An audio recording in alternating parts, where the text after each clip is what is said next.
It is time for another conversation with GCAA Commissioner Dave Elder. Dave, how you doing? Wonderful, Robert. It's middle of winter, so it's been a little chilly up here in the mountains, but I guess we should expect that this time of year. And come July, we'll be wishing for these temperatures. So we're never satisfied. Indeed. Well, you're going to be pretty satisfied with some of the changes where the GCAA is concerned. I know there have been some changes that, took away schools that you didn't like in years past, but now you've got some addition of sports. So I want to start, despite the fact we're in basketball season, I want to start with football. I mean, I'm hearing that Andrew College, Central Georgia Tech are adding football this fall. Is that true?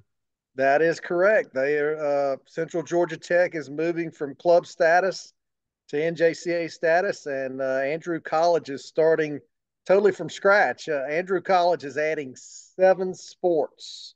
Wow. So they've sort of uh, hit the ground running with that aspect. So it's going to be a big venture for them. But I think if they can pull that off, it'll be a positive thing for Andrew College down there in Cuthbert. Is that a positive thing for the conference? Because for me, as a spectator or a broadcaster, I love the fact that Georgia is now, for all practical purposes, going to have a conference. It's great. I mean, it's been since, oh gosh, probably 2002 was the last time when Middle Georgia had a football team. So it's been a long time. The the road that's tough to travel is football is a very expensive sport to run. And now it's great for enrollment. I mean, you're talking bringing in 85 plus kids. It's great from that standpoint. But being able to, from the cost standpoint, that is schools got to be prepared for those things. And they're doing things a little differently now than they used to do in the past. Uh, probably more so putting costs more on the student athletes than the school providing equipment, for example. But take it from a standpoint of you look at Georgia military. Georgia military has had to travel all over the country just to get games Mhm. because you get conferences like Mississippi, Kansas, Texas. They have enough teams in there. They have enough to make a schedule. They don't need to play anybody else. So that makes it tough for GMC. So GMC can pick up a couple more games without having to travel. The other teams right now, GMC schedule is pretty much set. So I think this first year we're going to let everybody uh, just play each other once for the first year or two, then get into adding a home and home possibly at that point, and then expanding from there their schedule. So excited about what it could possibly bring for Central Georgia Tech. They've got a multi-use field that they have built. I think they're going to use it for soccer as well. Got to get some bleachers and some stands in there, that aspect. But Andrew's going to use one of the local high school's facility, from what I'm told. I was a little surprised when I heard that the GCAA was growing in football athletics, that Gordon wasn't one of the teams involved because they've had a pretty successful club team. Is Gordon a team that could be added later? That's the decision their administration is going to have to mull over and decide. I don't know if they will or not. So, I know they're looking at multiple facets on their end. So right now, it remains to be seen. It's not something that really the GCA is going to push. It's going to be something that Gordon State would push.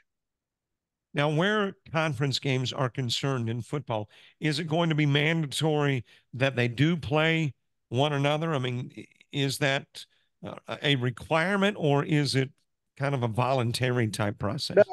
if you're going to be in the conference and you're going to start a program, you've got to participate in conference schedule. That's in all our bylaws. So they're going to have to. And now that we get on the point where we have the flexibility in football, okay, we're going to make it home at your place this year, home at my place next year. That can satisfy that, and then they'll have to work on specifics to address their sports bylaws basic minimum requirements. But they're going to have to play each other at least once. In the NJCAA, there are two divisions, Division One, Division Two, and I would assume at least a school or two may have qualified for Division Two. What played a role in the decision for both being a D1 football program? That's pretty much the school's choice of how they want to, what avenue and direction they want to take. Uh, you know, you know as well as I do, dealing with not only our conference but Alabama as well. We've got a lot of our schools that might participate in Division One, but actually, really, the amount of money that they're able to give is really D2 money at best, and most of them don't have the ability to give full scholarships anyway. So from that standpoint, is yeah, they might commit D1, but in all likelihood, they're not giving that D1 money. All right, we're in basketball season when recording this. By the way, heck, it could be played back in March. So, but we are actually recording on the 31st day of January, which, by the way, is the opening day of the brand new facility at Georgia Highlands, I believe. Their softball baseball park opens today. So, there is another big plus for the conference. And you know that complex getting in there, it's just seemed like it's been one thing after the other with getting the approval, getting the punch list taken care of, getting the approval by, I don't know, there were so many people, whether it was the county. That was more of a Georgia Highlands thing, and I know they were frustrated because you know we really last year did the bids off of the new facility. So once it got to January last year, I said, "Hey, we need to reach out to Lake Point. Yes, it doesn't look like we're going to get in there, so we had to look for the backup aspect." So, but I know from Georgia Highlands, they're glad because you know they're not having to pay X number of dollars to Lake Point anymore. I know Lake Point's not happy they're going to lose that a little bit, but on the flip side of that, during the summertime, uh, I think Lake Point had reached out about using their facility as overflow. So what Georgia Highlands goes from is having basically a net expense of having to rent Lake Point facilities to having a net revenue with money coming in now from Lake Point. So that's a big change. Let's say, for example, you have to pay 30K a year to use their facilities, so now you're making 30K a year. That's a net swing of $60,000. So that's in GCA language, that's a lot of money. In Robert language, that is a lot of money as well. Yeah, but I, it's a beautiful facility. Oh man, I stopped by there going to basketball last year. What a gorgeous facility it is. Absolutely beautiful. It's right off of the interstate too. So, and right next door to their Cartersville campus. So, I know they'll be glad to get in that and be able to utilize a facility on their own and not deal with anyone else. Baseball is playing conference tournament there. Softball, is it still at Solid Rock? And if it is still at Solid Rock, is there talk of moving softball there as well? No, actually, this year both championships will be at Cartersville. Oh, okay.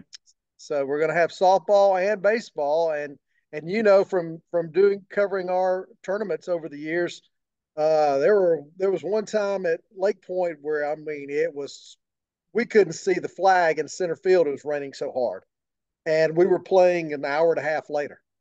So, and we've had days at Strong Rock where it rained and I wasn't happy. People weren't happy, but the good Lord upstairs is the one that determines that, not us. So that'll be also a bonus playing softball there. So we're going to see how it does there this year with both baseball and softball. Looking forward to being there in, Yep. I think it is May. For the brand new facility. All right, well, we got to talk a little basketball because we are in the middle of basketball season. I want to ask about the fact that when you get to the postseason for the conference tournament, the men and women, for the first time, maybe ever, or at least the first time in a long time, are going to be playing on the same weekend. There is no play-in game. What kind of problem does that bring, if any? Logistically, neither you nor I can be at both places at one time. So, that's a little frustrating on my end. Uh, Hopefully this will be a 1 year gig if in relationship to this and the national office can get their tournament stuff straightened out and quit moving stuff. That everything has a trickle effect down. and them moving stuff has caused this action. So, we'll do what we have to do. The likelihood of two teams, both winning on the men's and women's side, let's go to Vegas right now, and I'll probably put a strong dollar value that it won't be that way.